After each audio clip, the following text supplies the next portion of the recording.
Hi friends, ഇന്ന് നമുക്കൊരു പാലട ഉണ്ടാക്കിയാലോ. അതിനു വേണ്ടി 1/2 കിലോ ശർക്കരയാണ് ഇവിടെ ഉരുക്കി വെച്ചിരിക്കുന്നത്.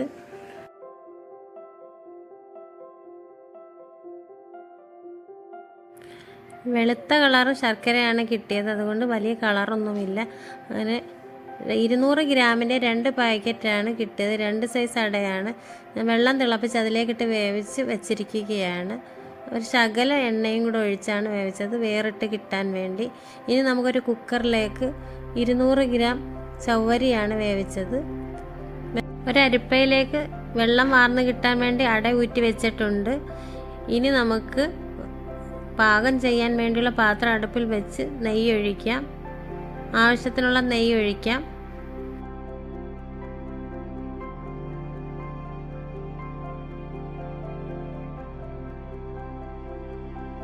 കുറച്ച് തേങ്ങാക്കൊത്ത് ആ നെയ്യിലേക്കിട്ട് വാട്ടിയെടുക്കാം.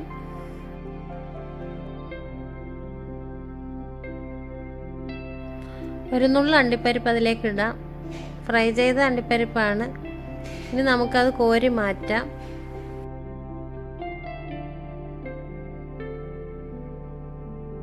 കോരി മാറ്റിയതിന് ശേഷം അതേ നെയ്യിലേക്ക് തന്നെ നമുക്ക് അടയിട്ടൊന്ന് ഫ്രൈ ചെയ്തെടുക്കാം. ചെറുതായി ഒന്ന് ഇളക്കി ചൂടാക്കി എടുക്കാം.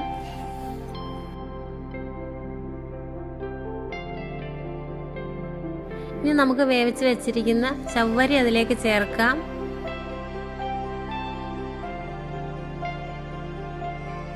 തേങ്ങാപ്പാൽ നമ്മൾ രണ്ടായിട്ടാണ് എടുത്തു വെച്ചിരിക്കുന്നത്. ആദ്യം തയ്യാറാക്കിയ പാലും ലാസ്റ്റാണ് നമ്മൾ ഒഴിക്കുന്നത്. ഇത് രണ്ടാമത്തെ പാലാണ്. രണ്ടാമത് നമ്മൾ അടിച്ച് പിഴിഞ്ഞെടുത്ത പാലാണ്.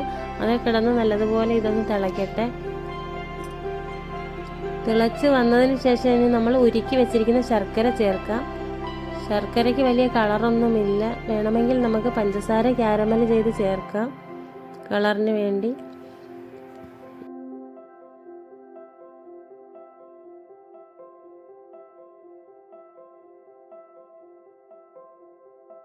നാലഞ്ച് ഏലക്ക നമുക്ക് അതിലേക്ക് ചതച്ച് തൊലി കളഞ്ഞിടാം.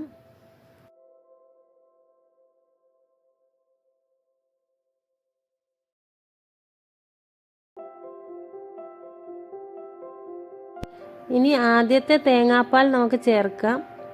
കട്ടിയുള്ള തേങ്ങാപ്പാലാണ് ഇപ്പോൾ ചേർത്തത്.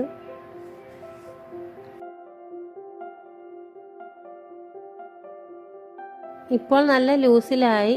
ഇനി ഇതങ്ങ് കുറുകിക്കോളും. അങ്ങനെ ഒന്ന് ഇളക്കി കൊടുക്കാം.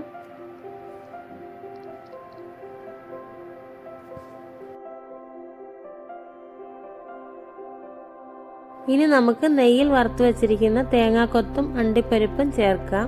ലാസ്റ്റാണ് അത് ചേർക്കുന്നത്.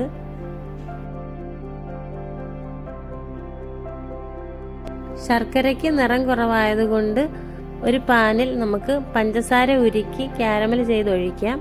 അങ്ങനെ ഒരു പാനിലേക്ക് കുറച്ച് പഞ്ചസാര ഇട്ടൊന്ന് ഇളക്കി ക്യാരമലാക്കി ഒഴിക്കുകയാണ്.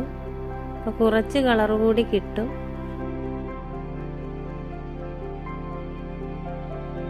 പഞ്ചസാരയൊക്കെ ഉരുകി ഇതേ പരുവത്തിലാകുമ്പോൾ നമുക്ക് പായസത്തിലേക്ക് ചേർക്കാം.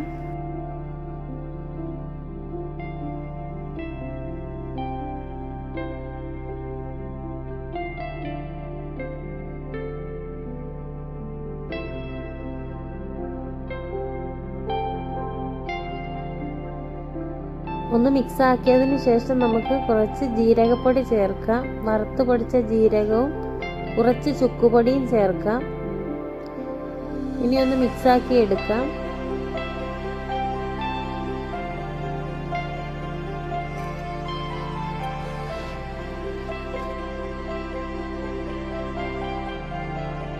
ചുക്കുപൊടിയും ചേർത്തതിന് ശേഷം നമുക്ക് സ്റ്റൗ ഓഫാക്കാം. അങ്ങനെ നമ്മുടെ കുറുകിയ പായസം റെഡിയായിരിക്കുകയാണ്.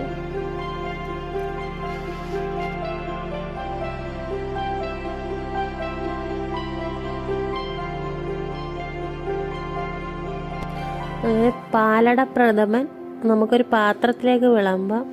ഈ റെസിപ്പി ഇഷ്ടമായാൽ ലൈക്ക് ചെയ്യാൻ മറക്കല്ലേ. സബ്സ്ക്രൈബ് ചെയ്യാത്തവരുണ്ടെങ്കിൽ ഒന്ന് സബ്സ്ക്രൈബ് ചെയ്തേക്കണേ. Thank you.